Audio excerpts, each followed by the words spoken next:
ராமனுக்காக ஒரு பழங்குடியினரை கொன்னார் அப்படின்னு ஒரு ஸ்டேட்மெண்ட்டை சொல்லி ஏதோ பக்கத்துல இருந்து பார்த்தாரு.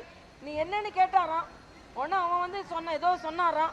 உடனே அவர் பழங்குடியினர்னு உடனே நான் கொன்னுவேன், உன்னோட ரத்தம் அவங்க மேலே படணும், நான் உங்களை கொல்றேன்னு கொன்னாராம். இவர் பக்கத்துல இருந்து பார்த்தாரு. அப்போ இப்போ ராமனை இல்லைன்னு சொல்லிட்டு இருந்தீங்கல்ல, இப்போ ராமன் நம்புறீங்க. ஆனால் அந்த ராமன் சபரிக்கு பழம் கொடுத்த பழத்தை வர பழங்குடி பெண் அவ. வானர இயக்கத்தை சேர்ந்த அனுமனுக்கு ஒரு கூட இருந்தாரு, விபீஷணனுக்கு உதவி செஞ்சாரு. ஆக நீங்க என்ன பேசுறீங்க? ஆக ஒரு சமதர்ம தர்மத்தை உடையவன் ராமன், சமூக நீதியை காப்பாற்றிய தலைவன் ராமன். இன்னைக்கு அவரை பத்தி பேசுற தார்மீக உரிமையில நான் கேட்கிறேன், ஆணவ கொலைகளை தடுக்க துப்பில்லை உங்களுக்கு. ஸ்டாலின் அரசுக்கு ஆணவ கொலைகளை தடுக்க துப்பில்லை.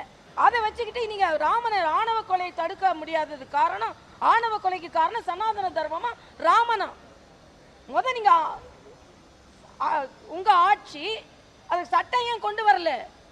சட்டம் கொண்டு வர்றதுக்கு ராஜஸ்தான்ல சட்டம் இருக்கு, யூபி ஹரியானால என்ன சட்டம் இருக்கு தெரியுமா? ஆணவ கொலை நடந்ததுன்னா ஃபாஸ்ட் கோர்ட் ஸ்பெஷலா அதை இன்வெஸ்டிகேட் பண்ணணும்ன்ற சட்டம் இருக்கு.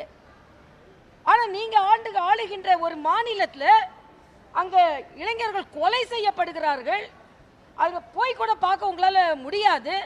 ஆனா ஆணவ கொலைக்கு ராமன் காரணம், இந்து தர்ம காரணம்னு என்ன ஆணவத்தோடு பேசுகிறீங்க?